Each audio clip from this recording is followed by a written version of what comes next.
आहारात बिलकुल घ्यायची नाही या 3 महिन्यात, ती म्हणजे पपई, अननस आणि कच्चं मांस किंवा कच्चं अंड. आता बऱ्याच जणींना ना ही अंधश्रद्धा वाटेल. बऱ्याचदा आपण ऐकतोय हे काही नाही, हे फक्त खोटं आहे, यात काही अर्थ नाही. परंतु तसं नाही. पपईमध्ये लेटेक्स नावाचा एक घटक असतो जो ऑक्सिटोसिन म्हणून काम करतो आणि ज्यामुळे गर्भाशयात आकुंचन होऊन गर्भपात होऊ शकतो. त्याच पद्धतीने अननसामध्ये ब्रोमेलिन नावाचं एन्झाईम असतं ज्यामुळे सर्व्हिक्स म्हणजे गर्भाशयमुख मऊ पडण्याची शक्यता आहे. आणि तिसरं म्हणजे कच्चं अंड आणि कच्चं मांस.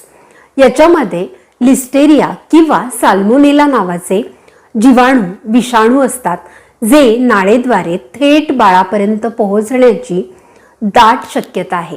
म्हणून या 3 गोष्टी म्हणजे पपई, अननस आणि कच्चं मांस हे कुठल्याही पद्धतीने आपल्या आहारात आलं नाही पाहिजे, याची दक्षता घ्या.